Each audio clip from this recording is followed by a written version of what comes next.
Oi, eu sou a Marcela Ponce de Leon. Eu sou a Sheili Calef. E esse aqui é o Baseado em Fatos Reais, esse podcast quentinho, gostosinho, que traz pra você que está aí do outro lado do radinho as histórias das nossas heroínas. Pessoas como você que está nos ouvindo, que manda a sua história lá pro bfsurreais@gmail.com e aqui nós contamos como se tivesse acontecido com a gente. Aliás, esse podcast não é só quentinho, às vezes ele é aterrorizante. Nós estamos contando algumas histórias de terror. E a de hoje pode ser sensível para algumas pessoas, porque ela não é terror no sentido... Sobrenatural, exato. Ela é terrível, talvez seja a melhor definição. Exatamente. E a heroína que mandou essa história, ela escreveu ou gravou essa história e mandou para o nosso e-mail, que é o bfsurreais@gmail.com. Então, se você tem uma história para contar de qualquer teor, qualquer que seja a emoção que esteja por trás, desde que ela seja surreal, manda pra gente que a gente vai contar aqui, heroína,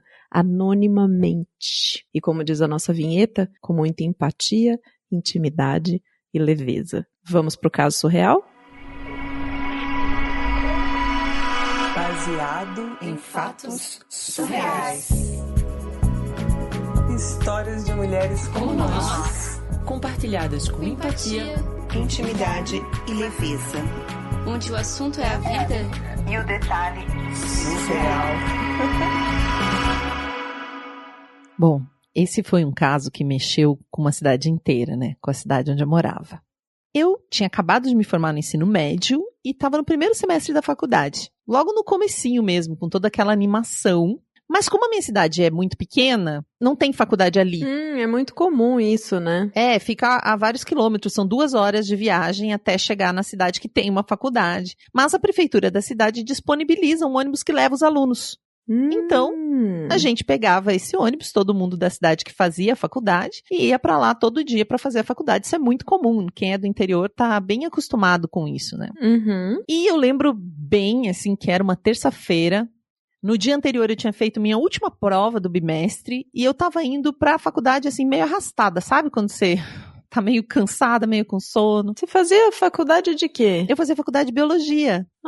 Ah, olha só. E aí eu tava indo, mas tinha vários cursos. O meu namorado também fazia faculdade lá, também pegava o mesmo ônibus, morava na mesma cidade que eu. Tinha amigas, né? A gente meio que cresceu todo mundo junto. E aí eu tava indo meio arrastada aquele dia, assim, muito cansada mesmo, mas tinha umas coisas pra ler. E aí a gente entrou no ônibus, eu e meu namorado, a gente pegava no mesmo lugar. E a gente sentou no mesmo lugar de sempre, que a gente sentava lá no último banco do ônibus, no fundão, do lado direito. Eu sentada na janela e ele sentava no corredor. Vocês tinham o mesmo lugar de sempre, assim? O lugar dos namoradinhos, já deixavam lá pra gente. Não enchia totalmente o ônibus também, sabe? Ele também pegava pessoas das cidades vizinhas, mas nem sempre ele tava totalmente lotado, assim. Então eu tava sentada na janela, ele tava sentado no corredor do meu lado, e no banco do lado do nosso, do outro lado do corredor, tava uma amigona nossa, que estudou comigo, e ficou super nossa amiga. E ela e meu namorado ficaram de papo, porque eles estavam animados, eu já tava mais, né, comecei a ler um negócio ali, mas eu não tava muito empolgada pra bater papo. E os dois vieram batendo papo. Num momento lá, eu cochilei. Tá. E eu lembro que quando eu cochilei, tava começando a garoar, assim, sabe quando o tempo tá ficando meio nublado? Tava começando a fechar o tempo, já tava escurecendo, a faculdade era à noite. Quando eu tava dormindo, assim, naquele soninho bom, que eu dei aquela... Eu capoto, eu sou aquela pessoa que entra e consegue dormir mesmo, assim, no ônibus, não tem problema com isso. Sei, nossa, admiro esse tipo de gente, porque eu não consigo. Eu super apago. De repente eu senti o meu corpo, assim, ser jogado meio pro lado esquerdo. Sabe quando um carro faz uma curva forte, assim, e o seu corpo vai junto? Quando a gente tá dormindo, isso acontece, né? Tipo, se você dorme num veículo. Então eu lembro do meu corpo ser jogado pro lado esquerdo, e depois dele balançar, assim, eu senti uma pancada bem forte, aí eu acordei. E até hoje eu consigo lembrar claramente daquela cena. O ônibus estava escuro, por mais que fosse noite, o ônibus tem luzes, né? Mas as luzes estavam apagadas, o ônibus tinha parado. E quando eu tentei levantar, eu consegui ver vários corpos caídos. E pessoas tentando se levantar como eu. Parecia uma cena de guerra. Eu ouvi os gritos dos meus amigos no ônibus, gritando, socorro!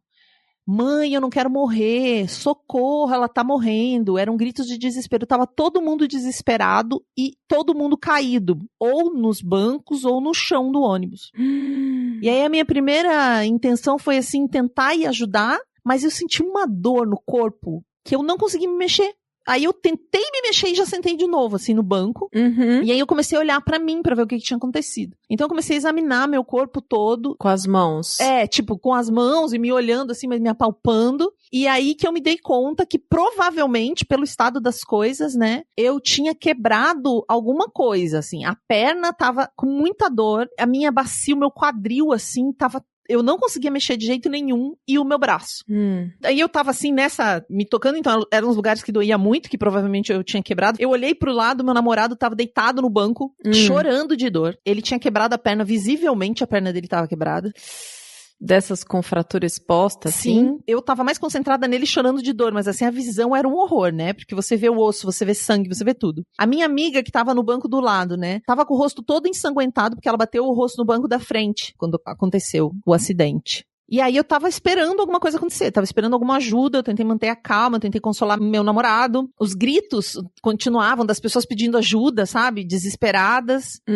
E aí, quando os bombeiros chegaram, eles entraram no ônibus, me ajudaram a sair pela janela, porque não tinha condições, tipo, não tinha como eu chegar, né? Não dava pra entender o que tinha acontecido com eu. Eu não tinha entendido nada até então. Eu só sabia que não tinha, tipo, eu não via na minha frente, tava tudo virado. Eu saí pela janela. Mas o ônibus tava de cabeça pra baixo, não? Tava na posição Ele assim... tava na posição normal, mas as coisas estavam fora do lugar, assim, não tinha como eu chegar até lá, tava cheio de gente. E aí, eles me tiraram, me deixaram sentada na beirinha da rodovia, assim, e aí eles me deixaram sentada, mas eu caí. Eu não conseguia ficar sentada.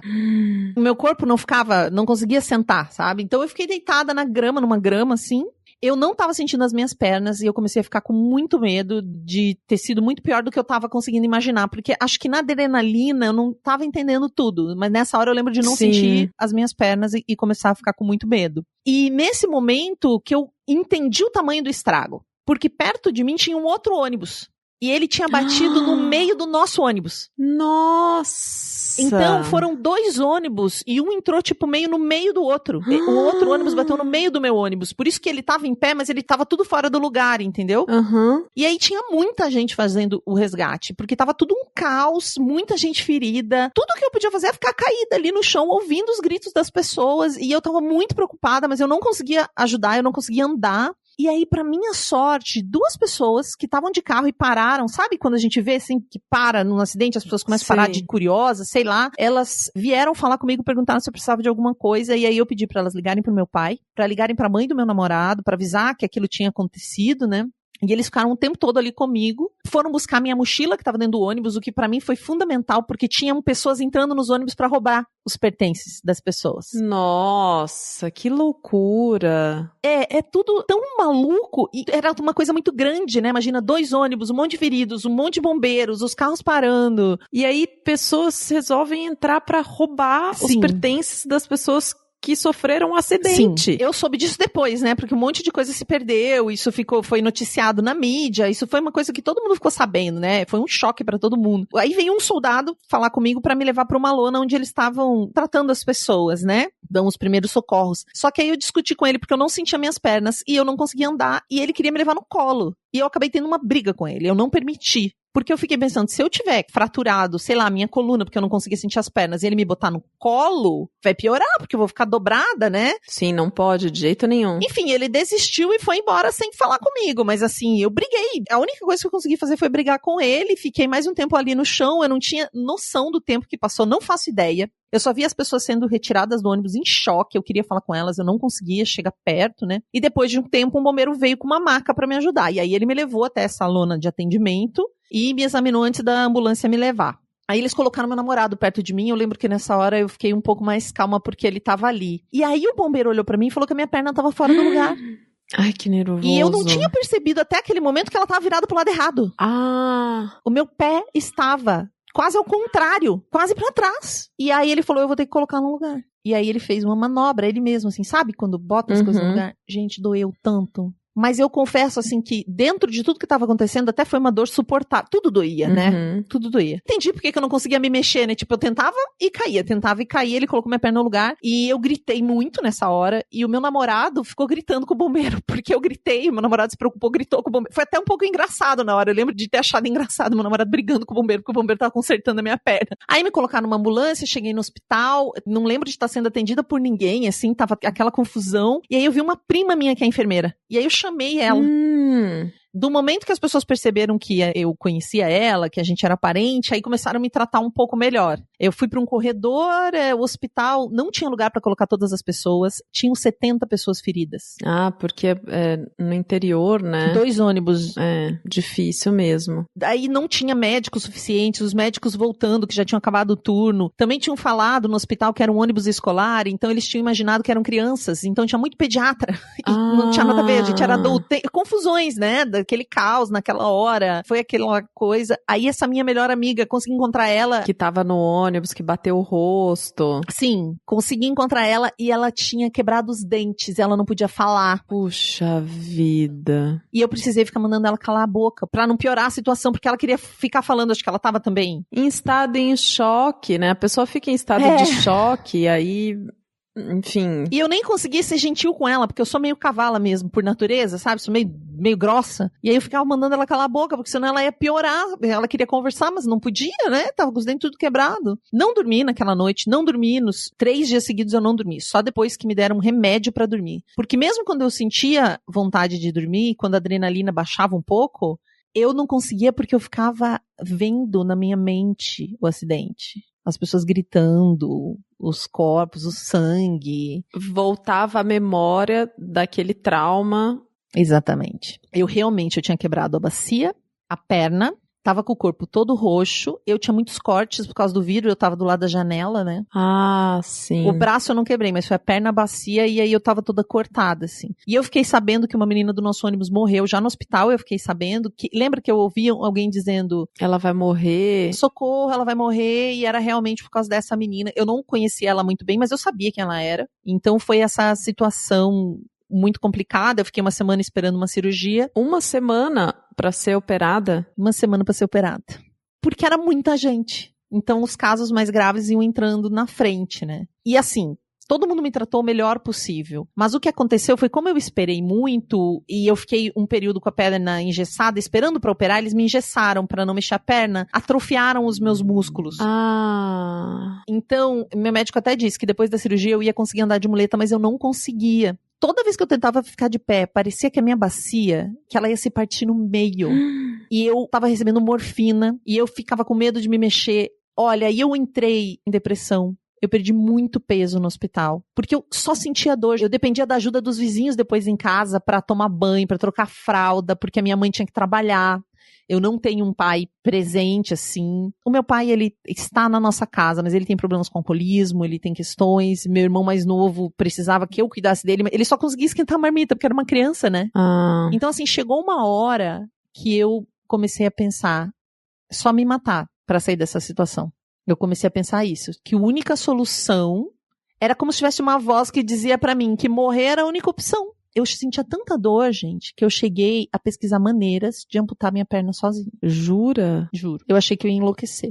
Eu não aguentava de dor. E aí, isso nem é a pior parte. Para recuperar o movimento da perna, eu precisei passar por umas sessões de fisioterapia que eram horríveis, porque eles dobravam a minha perna e eu gritava. Pra você ter uma ideia, os pacientes que tinham consulta no mesmo horário começaram a não ir, para não ouvir os meus gritos. E quando eles romperam uma fibrose do meu joelho na fisioterapia, eu senti tanta dor que eu apaguei. Nossa, você tá falando, eu sinto algumas coisas na hora que você fala, sabe? Porque eu consigo imaginar muito visualmente essa dor e me dá uma certa aflição. Eles precisaram me levar pro PS, assim. Eu entrei em estado de choque com a quantidade de dor.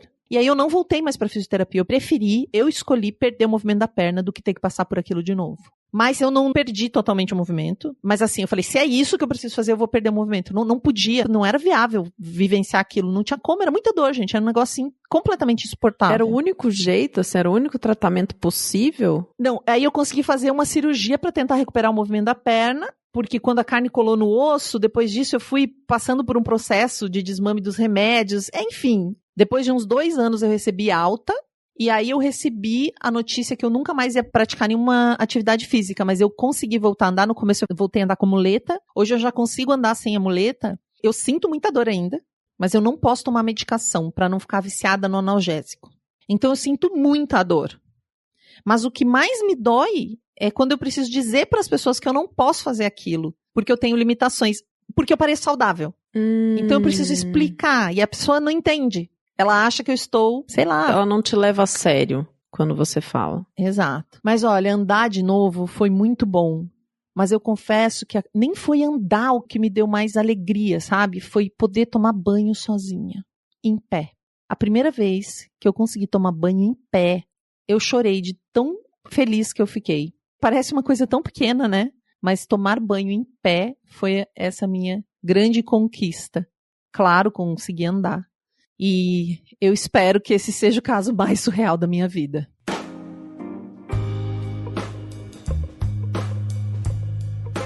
Puxado, hein, Sheili?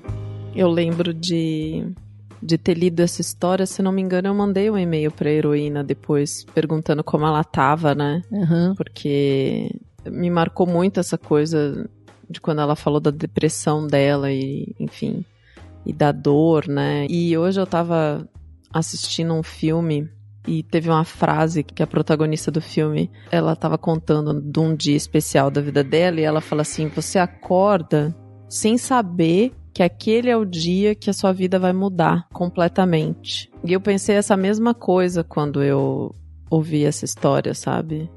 O quanto a nossa vida é frágil e um acidente pode acontecer e o quanto isso muda a nossa vida e tudo, né? Sim, quando ela recebeu essa alta, ela descobriu que ela não ia poder subir escada, pegar peso, praticar esportes que pra ela era muito importante e não ia poder engravidar também. Então é tudo ao mesmo tempo, sabe? É um negócio assim... Quando eu fui procurar a história pra contar hoje, tava pensando no outubro e de uma história que tivesse medo ou terror, né? Eu até mandei pra Marcela, eu falei, Marcela, essa não é uma história de terror, no sentido de sobrenatural, mas ela é talvez a história mais terrível. Não dá pra comparar, né, o horror das histórias, que a gente recebe muita história muito problemática. Mas essa é uma história de uma cena de terror vivida mesmo, né? Muito terror. Eu me arrepiei inteira. Nossa, eu ia lendo a história, gente do céu. Meu Deus, não tem nem o que a gente falar, mas é uma história muito importante por vários motivos, porque muitas pessoas passam por situações assim. Tem a vida modificada num piscar de olhos, digamos. E uma coisa que eu tava conversando com a Má antes da gente começar a gravação é essa situação de que a gente julga muitas pessoas sem conhecer, né? Então ela aparenta estar saudável, mas existe tudo isso por trás. E se ela não consegue subir uma escada, a pessoa não entende por quê. Às vezes a pessoa quer ficar perguntando, ou então nós não sabemos, né? Tem aquela frase que fala, cada ser humano é um abismo e a gente tem vertigem quando olha. Esse é um caso, assim, eu fiquei com essa vertigem de conhecer a história dela e que talvez as pessoas não conheçam, não tem também, você dá oi e vai contar. Então a gente ser um pouquinho mais, ter um pouco mais de compaixão e perceber que compaixão talvez seja a palavra. A gente não precisa entender. A gente não precisa partir do princípio que as pessoas estão mentindo algo só porque elas são diferentes de nós, assim, né? As necessidades delas têm uma razão de existir e elas não têm a obrigação de ficar nos explicando que razão é essa. Sim, sim. E acreditar mais no que o outro nos diz sobre ele do que o que a gente acha que está vendo. Essa história traz muitas coisas importantes, muitos aspectos essenciais aí pra gente conversar. É uma história terrível e nós temos esse espaço no programa para contar todos os tipos de história. Histórias terríveis, engraçadas, difíceis, sensíveis. Então, aqui é o lugar pra gente poder falar sobre isso. Muito obrigada, heroína, por ter compartilhado esse momento com a gente. Assim como a Sheili ficou arrepiada quando leu a história, pra mim foi muito... Eu pude visualizar muito a cena e ficou muito marcado pra mim a visão dela do ônibus, sabe? E essa coisa dela ter passado 3 dias sem conseguir dormir porque ficava voltando o trauma, né, da cena, assim, das pessoas gritando, enfim. E uma coisa importante que ela disse e que eu não coloquei dentro da história, mas acho bacana a gente comentar, é que ela agradece muito todo mundo que cuidou dela nesse período, porque as pessoas tentavam fazer ela rir no hospital, assim, as enfermeiras, os médicos, todas as pessoas que participaram da vida dela. Também é uma coisa pra gente saber o quanto é importante, né? Quando eu fiz cirurgia agora, tipo, vários amigos, teve gente que me mandou comida e realmente eu não podia pegar peso nenhum. Então só receber uma comida era um carinho, tipo, chegava uma comida na minha portaria. Então eu tinha uma comida pronta, eu não precisava me abaixar pra pegar panela. Tipo, todos os carinhos, eles ganham uma dimensão muito grande. Então é uma coisa que ela também falou, assim, que ela agradece muito todo mundo que esteve perto dela. Todo mundo que não desistiu também, né? Obrigada a você que tá escutando esse episódio até aqui. E obrigada também aos nossos apoiadores que colaboram financeiramente para que esse podcast chegue toda semana no radinho. Nós batemos a nossa meta durante o agosto surreal, que foi maravilhoso, surrealmente maravilhoso. E a gente tem algumas pessoas que a gente gostaria de agradecer aqui no ar. A Amanda Franco, Amanda Magalhães, Ana Terra, Andrew Homrich, Arthur Peixe, Bárbara Murakawa, Brenner Pacelli, Bruno Kimura, Cíntia Matos, Fernanda Galdino, Gabriela Coelho, Gisele Cabreira, do PD Fotografia, ela é polidancer e fotógrafa de polidancer, a Heloísa Takats, o Hugo Ballarini, a Júlia de Paiva, do Veste Jeans BR, que vende jeans infantil, Juliana Marques, Kaique Novaes, Laís Norte, Leandro Yamaguchi, Letícia Santos, Luciana Machado, Manuela Braga, Mariana Diniz, Mariana Forster, Marta Vatilli, Max Nunes, toda vez sempre tem um nome, né? Melissa Costa, Pablo Vasques, o Pedro Rainho, mas nosso novo apoiador internacional, direto de Portugal, Pietro Moreira, Regina Guimarães, Renato Chiquito, Rodolfo Souza, querido Rodolfo, Rosiana Roecker, Samara Cris Marques, todos uns queridos, todos maravilhosos que a gente conversa no nosso grupo de WhatsApp. Se você quer entrar para esse grupo de pessoas incríveis e ficar mais pertinho da gente, bfsurreais.com.br/contribua e até o próximo Caso Surreal.